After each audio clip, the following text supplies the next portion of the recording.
말씀의 제목 따라합니다. 하나님의 가슴에는 아버지의 눈물이 있습니다. 믿음 되길 바랍니다. 제가 참 부끄러운 고백인데 저는 아버지가 살아생전 때보다 돌아가신 다음에 효도를 시작한 사람이라고 봐도 과언이 아닙니다. 아주 못된 놈이라는 거죠. 아버지가 살아계실 때에 제가 갖고 있는 아버지의 이미지는 무뚝뚝하신 분이에요. 근데 사실은 나중에 공부를 하면서 이렇게 보니까 그 당시의 분들이, 우리 한국 아버지들이 다 무뚝뚝했거든요. 근데 제가 아버지를 여러 분 계시고 있던 게 아니기 때문에 아버지가 무뚝뚝한 것이 저한테는 그렇게 잔정이 있게 그렇게 잘하지 못한 겁니다.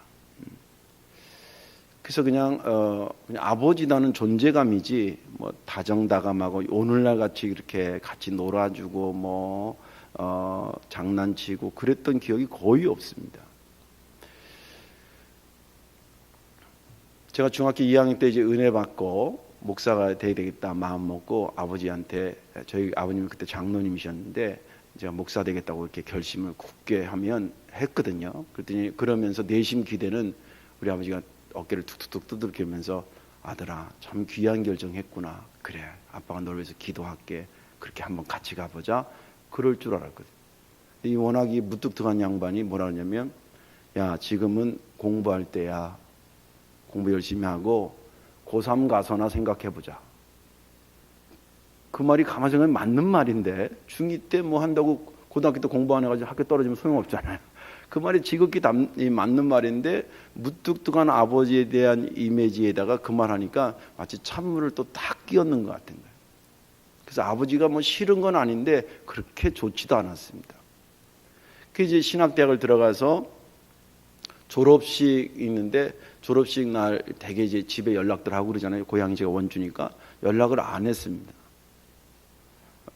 그냥 뭐 제가 신학대학 간 걸 싫어하지는 않았지만 그렇게 좋아하는 것도 아닌 것 같고 그냥 또 다 큰 남자애가 또 부모님한테 오라 가라 그렇게 그냥 연락을 안 했어요. 그리고 이제 가운 입고 사진 찍고 이렇게 학교 교정을 이렇게 움직여 가는데 무슨 많이 뵌 분이 이렇게 올라오는 거예요. 이렇게 보니까 아버지가 오셨어요. 그때 2월 달에 2월 제 기억으로 10일인가 11일인가 추웠거든요. 근데 긴 외투를 입고 그리고 당신간에는 아들이 졸업이 이때가 되는데 날짜가 어딘지, 그 당시는 뭐 인터넷이나 이런 게 없잖아요. 그러니까 어떻게 물어서 학교 주소도 알아내고 그 날짜도 알아내고 시간도 알아내고 그래가지고 연락도 안 하는 아들을 본다고 온 거예요. 그때 조금 미안하더라고요. 그것도 잊어버렸어요. 그러고 있다가 그 미안함이 점점 증폭되면서 제가 아버지의 가슴 속으로 점점 가까이 가게 된 것이 2년 뒤에 돌아가신 거예요. 저는 그때만 해도 졸업식 이후에도 우리 아버지는 몇십 년 계속 사실 것 같았어요. 죽음이라는 전혀 생각, 젊기도 하셨지만 전혀 생각을 안 했기 때문에 그때 그냥 그때 졸업식 때 잠깐 미안하고 또 잊어버렸는데 2년 있다가 돌아가시니까 그것까지 끌어당기면서 이제 아버지의 가슴 속으로 제가 좀씩 들어가기 시작했습니다. 그리고 목회를 나와가지고 화성에서 목회를 하는데 우연찮게 옆 지방에 어떤 목사님을 만나가지고 이런 얘기 저런 얘기 하다가 고향이 원주인 거예요. 그 얘기하다 보니까 동부신학교를 원주에 동부신학교가 있었거든요. 동부신학교를 얘기하다가 저희 아버지가 거기 한 2학년 정도 다녔거든요. 장로님을 계시면서 그냥 야간에 공부하신다고 그렇게 들어가셨는데 동부신학교 얘기하고 하다가 보니까 그 목사님 우리 아버지를 잘 아는 분이에요. 그러면서 이제 아버지의 숨겨진 이야기를 저한테 해주는 거예요. 어느 날 아버지가 학교를 잘 다니셨는데 자퇴서를 가지고 이제 학교를 그만 다녀야 되겠다고 그러고 이제 그 동료들한테 인사하러 왔더라는 거예요. 그래서 장로님 공부 잘하셨는데 왜 관두시냐고 자기가 그렇게 했더니 그 아버지 하는 말이 제 아들놈이 하나 있는데 감리교 신학대학 들어가서 이제 저는 그 녀석 뒷바라지나 하고 그러려고 그런다 그러면서 제 자랑을 이렇게 쭉 하셨나 봐요.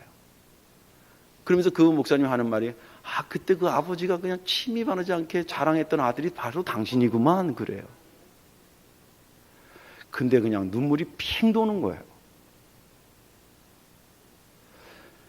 아버지 살아계셨을 때에 좀 효도를 할 걸. 그냥 무뚝뚝한 아버지의 그냥 무뚝뚝한 아들로 그냥 살았던 제가 그렇게 부끄러운 거예요. 그리고 그 당시 그 전까지만 해도 나에게 있어서 아버지는 어떤 존재인가 이것만 생각하니까 섭섭한 것도 있고 무뚝뚝한 것만 생각나고 막 그랬는데 그 다음부터 생각이 바뀌었어요. 아버지한테서의 나는 어떤 존재였을까? 그런 생각이 들면서 막 미안해졌어요. 아버지한테서 저는 그러고 생각해 보니까 결코 작은 존재가 아니었거든요. 위로 누나가 둘이고 저희 아버지가 장남이었었는데 내심 아들 낳기를 그렇게 원했는데 셋째 딱 낳았는데 아들을 낳았다는 거예요. 그러니까 우리 아버지가 그 소식 듣고 오다가 넘어졌다는 거 아니에요? 장교가 신발끈을 잘못 매가지고 워커를. 아니 정말입니다. 그랬지 무뚝뚝하셨지만 제가 모르는 기억 속에 우리 아버지가 나를 안아준 것도 있을 거고 엉덩이도 두둑거려 주는 것도 있고 에이 자식 기특하다고 내가 못 느끼지만 그런 게 있었을 거니 어렸을 때. 그리고 마음껏 학비를 잘 못 띄워줘서 아버지 나름대로 마음에 참 안타깝고 참 딱하게 생각했던 마음이 얼마나 컸을까 그런 생각들. 아까도 얘기해 드렸지만 졸업 날짜도 안 알려오는데 에휴 이 녀석이 내가 알아봐서 가야지 그러면서 당신 스스로가 그걸 알아서 올 때에 당신 마음속에 아들이 얼마나 귀하게 느꼈으면 세상에 그렇게까지 찾아왔을까. 나에게 있어서 아버지가 아니라 아버지에게 있어서의 나는 어떤 존재라는 생각을 바꾸니까 부끄럽고 죄송하고 그랬습니다. 그래서 그때 제가 결심한 게 비록 돌아가셨기 전까지는 제가 무뚝뚝한 아들로 저도 살았지만 이제 아버지의 뜻이 내 삶에 그대로 실현되는 것이 내가 효도하는 마지막 방법이다 생각하고 지금까지 열심히 목회하는 것으로 내가 효도해야 되겠다 그런 마음으로 살아오고 있습니다. 하나님의 가슴에는 아버지의 눈물이 있습니다. 오늘 본문에 있는 말씀은 서기전 755년경에 북이스라엘의 선지자로 살았던 호세아의 삶을 담고 있습니다. 여러분들 잘 아시다시피 북이스라엘이 남유다보다 먼저 망하지요. 그 망하기 몇십 년 전에 정말 애끓는 마음으로 하나님께서 호세아를 통해서 일러주셨던 말씀이 본문에 있는 말씀입니다. 오늘 본문은 유독 하나님이 이스라엘 백성들을 얼마나 사랑하는가를 물씬 느끼게 하는 그런 구절들이 많이 나와 있습니다. 마치 노년의 아이를 쭉 다 키운 한 아버지가 그 자란 어린아이서부터 이렇게 쭉 그런 것을 회상하면서 내가 너한테 그랬는데 그러면서 안타까워하는 그런 아버지의 한숨소리와 섞여 있는 그런 말씀이 본문에 있는 말씀입니다. 마치 비유로 말하기를 한 아버지한테 아주 어린 아이가 있었습니다. 근데 이 어린 아이가 어떤 연고인지 안타깝게 애굽이라는 다른 나라에 좋지 않은 신세로 거하게 되어서 이 아버지가 사랑하는 까닭에 정말 안 되겠다 싶어서 그 아이를 데리고 왔다는 거예요. 다시 데리고 와서 오늘 여기 본문에 보니까 손을 잡고 아장아장 걸음마도 가르쳐주고 잘하면 박수도 쳐주고 끌어안아주고 들어올려서 볼도 막 비벼주고 그리고 허리를 굽혀서 그 아이에게 입에 떠서 먹이기도 하고 그렇게 내가 너를 애지중지 키웠는데 네가 점점 머리가 크고 키가 크면서 가까이 오라 그래도 가까이 오지 않고 자꾸 멀리만 가고 내가 여러 차례 선자를 통해서 불렀는데도 너희가 자꾸 멀리만 가고 그렇게 우상한테 절하고 하면 너는 인생이 망친다고 그렇게 일러줬어도 그 걸음을 멈추지 않고 계속 다 일러도 듣지 않고 그러다가 너 정말 큰일 난다고 그렇게 경고했음에도 불구하고 아랑곳 하지 않는 그 아들을 보면서 아버지가 마침내 통곡하듯이 이렇게 외칩니다. 네가 그렇다고 한들 내가 어떻게 너를 포기하겠느냐. 내가 너를 어떻게 남한테 넘어가는 것을 옛다 잘 데려가라고 그렇게 내줄 수 있겠느냐. 네가 하는 것을 보면 내 마음이 막 찢어지게 아파서 이놈 새끼 한번 혼내겠다 그러다가도 너를 가만히 어릴 때부터 자란 걸 쭉 보면 내 마음에서 너를 그런 분노가 돌이켜서 오히려 너에게 대한 국률이 내 마음에 불붙는 듯이 에휴, 딱한 자식. 그런 생각이 든다는 거예요. 그러니 내가 너를 평화롭게 하기를 원하니까 넌 제발 좀 가까이 와라. 넌 제발 좀 가까이 와라. 아들아, 아들아. 그렇게 본문은 끝납니다. 오늘 제가 이 본문을 읽으면서 은혜가 됐던 것은 한 아버지가 그렇게 애지중지 키웠던 아들이 잘못되어서 곁길로 가는 걸 바라보면서 막 통곡하는 그 아버지의 통곡을 하나님이 하고 있다는 것을 보게 된 것입니다. 오늘 말씀에 여러분들 은혜 많이 받으시고 하나님의 눈물을 닦아드리는 그런 삶이 있기를 주의 이름으로 축원합니다. 하나님의 가슴에 아버지의 눈물이 있다는 의미가 그럼 뭐냐? 그 첫째는 책임자의 눈물이 있다는 얘기입니다. 책임자의 눈물이 있다. 오늘 본문에 하나님께서 이스라엘 백성들을 향한 당신의 마음을 어떻게 표현하고 있냐면 아버지와 아들의 구조로, 가족 구조로 비유로 삼고 있습니다. 이 가족 구조라고 하는 것은 아주 일반적 구조 형식이죠. 다 여기 가족 관계가들이 있지 않습니까? 아주 일반적 가족 구조인데 그러면서 독특한 구조적 특성을 갖고 있습니다.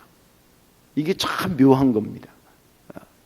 일반적인 것은 특성도 일반적이 되는데 가족이라고 하는 것은 가족 관계 많이 보지 않습니까? 그리고 일반적 현상인데 그 내막으로 들어가면 아주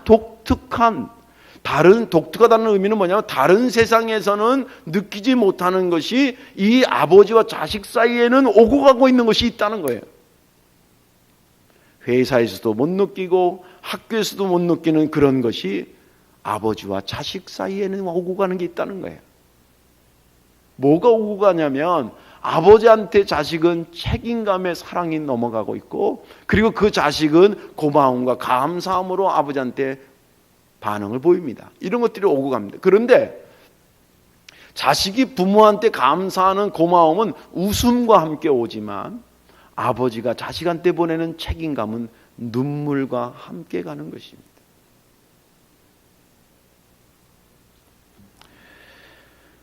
오늘 여기 본문에 보면 하나님이 책임감을 잘 완수하시는 아버지의 모습을 담고 있습니다. 1절에 보면 이스라엘이 어렸을 때에 내가 사랑하여 내 아들을 애굽에서 불러냈다. 힘든 곳에서 불러냈다는 거죠. 죄에서 나를 건져줬다는 얘기죠. 3절에 보니까 걸음을 가르치고 내 팔로 안아주고 그들을 고쳐줬다. 4절에 인정을 쏟아 돌봤고 힘든 멍에를 풀러주고 그리고 허리를 굽혀 먹을 것을 주었다. 8절에 보면 내가 어찌 너를 포기할 수 있겠느냐, 내가 너를 어떻게 버릴 수 있겠느냐, 내 마음을 돌이켜 너를 향한 나의 국률이 불붙듯 하는데, 자식을 낳아서 무관심하게 방치하시는 아버지의 모습이 아니라 애정을 가지고 사랑과 책임을 가지고 그 자식을 어떻게 하든지 돌봐주려고 하는 그러한 아버지로서의 책임감 있는 모습을 당당하게 보여주고 있습니다. 그런데 왜 이렇게 충실한 책임자인 이 아버지가 우는 것일까요? 그것은 자식이 내 마음대로 안 되기 때문에 그런 거예요.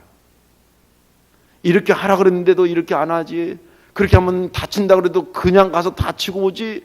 그렇게 하면 망한다 그랬는데도 망한 데 가서 또 망해가지고 오지. 이걸 보니까 아버지가 타일러도 보고 화도 내고 이해도 시키고 기다려도 봐도 돌아오지 않는 그 기간만큼이 눈물이요.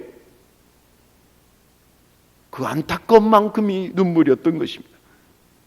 안타깝게도 오늘 본문은 이스라엘 백성들이 하나님께 그렇게 했다라고 기록하고 있습니다. 가까이 오라고 그래도 오히려 더 멀리 가지. 우상숭배하지 말라 그래도 계속하지. 탐만 나면 애굽으로 돌아가려고 그러지. 그러니 하나님이 나의 국률이 내 속에서 불붙듯 한다는 얘기는 거의 운다는 수준이 아니라 통곡한다는 수준인 거예요. 내가 너를 보면서 통곡한다. 부모와 자식 관계니까 아까 말한 특수한 구조를 갖고 있다 그랬지 않습니까? 부모와 자식이니까 이게 말 안 된다고 팍 너 나 보지 마 그래서 딱 끊으려면 끊을 수 있는 관계냐? 그것도 아니요. 우리 옛날에 어른들 호적 판다 그러는데 호적 판다고 호적이 파지나? 예? 호적 판다는 야단 맞고 호적 파인 사람 손 들어봐요. 당시 이맛살만 판 거요. 호적 판 게 아니라. 이게 자식이라는 게 한 대면 확, 남 같으면 너랑은 관계 끊어. 아무리 친구직이라도 야 이거 인간 이래 그러면 그 친구 관계도 끊을 수 있어. 죄송한 점은 심지어는 부부 관계도 끊을 수 있어. 근데 이 자식은 이게 관계가 끊어지지 않아. 끊어지지 않아요. 그렇지. 그렇다고 죄 범하고 그냥 망하는 것으로 가는 것을 그냥 이렇게 바라만 볼 수도 없지. 내가 여기 본문에도 있지 않습니까? 8절에 아드마 같이 내가 놓겠냐 너를 어찌 스보임 같이 두게. 이게 이 스보임과 아드마는 어느 지역이냐면 소돔과 고모라 지역이거든요. 소돔과 고모라 땅이 멸망한 거 여러분 아시죠? 내가 그렇게 멸망하는 것처럼 너를 그대로 어떻게 내가 두겠냐는 거예요. 이러지도 못하지 저러지도 못하니까 답답하니까 우시는 거예요. 근데 이제 어머니의 눈물이라고 제가 설교 제목을 잡을까 아버지의 눈물로 할까 그러다가 아버지의 눈물로 한 것은 어머니의 눈물은 보라고 흘리는 눈물이요. 근데 아버지의 눈물은 감추며 우는 눈물이요. 엄마들 그러잖아요. 애 보라고 말이야 그냥 두 다리 떡볶이. 아이고 이놈의 인생 그러면서 그러는데 아버지는 애 앞에서 발 뻗고 그렇게 대성통곡하지 않아. 문 닫고 저쪽 돌아가서 울어. 그래서 제가 절제된 눈물 그러나 안 흘릴 수 없는 눈물 이게 아버지의 눈물 같아서 하나님의 가슴에는 아버지의 눈물이 있다는 거예요. 지금 이겁니다. 국률이 내 속에서 불붙는다는 얘기는 눈물이 나지만 바깥으로 쏟아내지 않을 뿐이지 내 속에서는 이게 폭포수와 같이 나온다는 거 아닙니까? 그런 겁니다. 그런데 우리가 하나 짚고 넘어야 될 것이 있습니다. 오늘 본문에서 이렇게 아버지의 눈물이 하나님의 가슴 속에 있는데 지금 우리의 심령의 상태를 돌아볼 때에 하나님의 눈물은 그쳤는가 아니면 계속 지금도 흐르고 있는가라고 하는 것입니다. 저는 앞에서도 말씀드렸지만 아버지가 살아계셨을 때 따뜻한 효도 한마디 제대로 못하고 그냥 그렇게 살았던 죄인 중에 죄인입니다. 아버지한테는 정말 그랬습니다. 그렇게 생각하니까 아버지가 돌아가시면서 그런 생각했을 것 같아요. 저를 생각하면 아유 저게 언제나 철이 들까? 언제나 내 마음을 좀 이해할 수 있을까? 그러면서 돌아가셨을 것 같아. 그게 얼마나 죄송한지 몰라요. 하나님께서 독생자를 주셔서 우리에게 자녀 삼으신 이후에 그분은 우리에 대한 책임자라고 하는 것을 포기한 적이 없습니다. 횟수적으로 한 번도 포기한 적이 없고 상황적으로는 우리가 그 기대에 미치지 않는다 하더라도 하나님 나는 너 책임 못 진다고 책임자를 반납하는 하나님이 아니셨습니다. 힘들면 그냥 울면서라도 책임자로 계시고 있었고 지금도 계시고 있고 앞으로도 계시고 있을 것입니다. 그래서 책임자의 눈물이 그에게 있는 것입니다. 마지막으로 하나님의 마음속에 아버지의 눈물이 있다고 하는 것은 뭐냐면 우리에 대한 기대치가 있다고 하는 의미입니다. 우리에 대한 기대치가 있다는 겁니다. 오늘 본문에 보면 곳곳에 하나님이 이스라엘 백성들에게 갖고 있는 기대치가 있다고 하는 것을 엿볼 수가 있어요. 제가 절수를 하나 읽으면 끝에 아멘 하지 말고 애구를 붙여주시면 되겠어요. 예? 자 이렇게 딱 읽으면 딱 이러면 애구 이렇게 해요. 몇 절 나올 테니까 그렇게 한번 해보세요. 1절에 보니까 내 아들을 애굽에서 불러냈거늘. 박자가 안 맞네. 다시 한번 1절 내 아들을 애굽에서 불러냈거늘. 2절에 선지자들이 그들을 부를수록 그들은 점점 멀리 가고 3절에 내가 그들을 고친 줄을 그들은 알지 못하였도다. 5절에 그들은 애굽으로 되돌아가지 못하겠거늘 내게 돌아오기를 싫어하니 7절에 그들을 불러 위에 계신 이에게로 돌아오라 할지라도 일어나는 자가 하나도 없도다. 근데 애구 해도 이게 박자가 맞죠? 왜 그런 줄 아세요?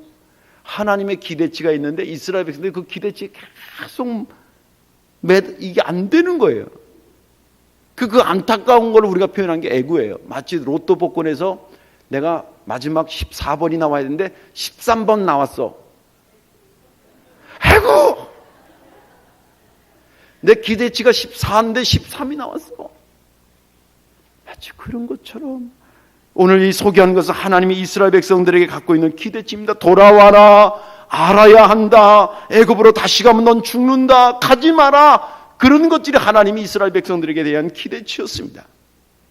안타깝게도 그것이 절절히 나오고 우리가 그것을 애구로 답변하고 있습니다. 하나님이 인간을 창조하면서부터 인간에 대한 기대치가 있었습니다. 아담과 하와를 창조하고 기대치가 있었습니다. 그러나 어느 날 선악과 사건을 통해서 그 기대치가 산산조각이 났습니다. 그러나 하나님은 포기하지 아니하시고 새로운 기대치를 노아를 통해 만들어 놓으셨습니다.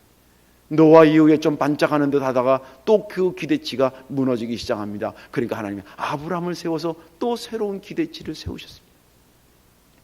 아브라함 이후에도 또 그렇습니다. 그리고 모세가 등장하고 다윗이 등장하고 성경의 인물이 등장할 때마다 하나님은 새로운 기대치들을 계속 세웠습니다. 근데 그 특징이 뭐냐면 그 새로운 기대치가 점점점 그 기준이 내려가는 겁니다. 급기야 예수 그리스도를 통해서 십자가에 달려 죽으시면서 주님 하나님은 가장 낮은 기대치를 우리에게 소개했습니다. 누구든지 믿기만 하면 수고하고 무거운 짐진 자들아 다 내게로 오기만 하면 할렐루야. 그러면 내가 너를 용서하고 내가 너를 복되게 하고 내가 너를 구원의 백성으로 삼겠다고 기대치를 점점 낮췄지만 하나님의 실망은 점점 커져만 갔습니다. 하나님은 왜 번번이 실망하면서도 그 기대치를 포기하지 못하는 것일까? 오늘 성경은 9절에 이렇게 얘기하고 있습니다. 내가 나의 맹렬한 진노를 나타내지 아니하며 내가 다시는 에브라임을 멸하지 아니하리니 이는 내가 하나님이요 사람이 아님이라.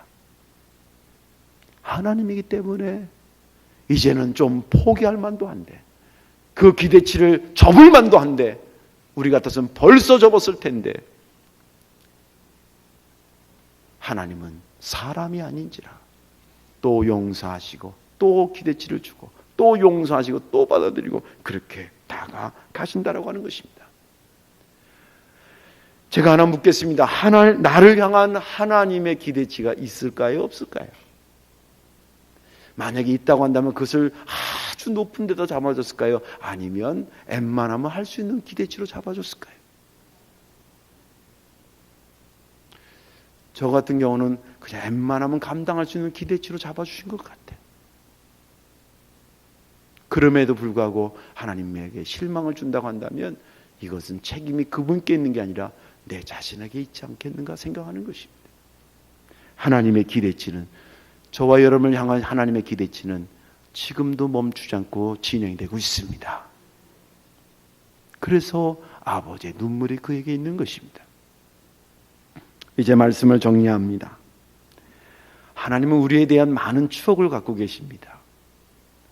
내가 어려서 앞가림을 제대로 하지 못할 때에 그 앞가림을 하도록 돌봐주셨던 추억도 갖고 계시고 내가 넘어졌을 때에 나를 일으켜 세우시면서 털어줬던 그러한 추억도 갖고 계시고 내가 배고프다 그럴 때에 살기 힘들다 그럴 때에 하나님이 도움의 손길을 줘서 나를 하여금 먹게 하신 추억도 갖고 계시고 그리고 내가 병이 들어 아파 죽겠다 그럴 때에 안수하셔서 나를 고쳐주신 추억도 갖고 계십니다. 이것은 하나님만의 추억이 아닙니다.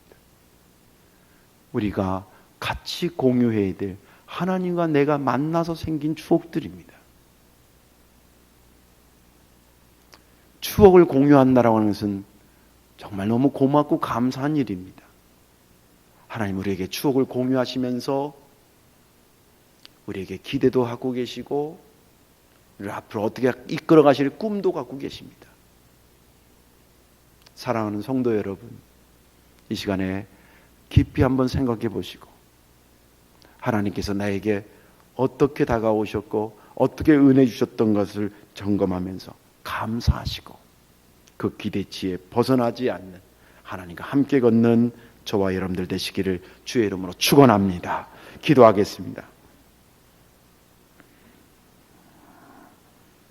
사랑과 은혜가 많으신 하나님, 은혜를 감사합니다. 저희들에 향한 거룩한 추억들을 많이 갖고 계신 주님, 저들이 잊어서 내 잘난 맛에 산다고 살았던 저희들을 용서하여 주옵소서. 다시는 하나님의 얼굴에 나 때문에 울게 되는 눈물이 있지 않게 하시고, 하나님의 기대치에 최선을 다해 다가가고자 하오니 우리에게 힘을 더하여 주옵소서. 감사드리며 예수님의 이름으로 기도하옵나이다. 아멘.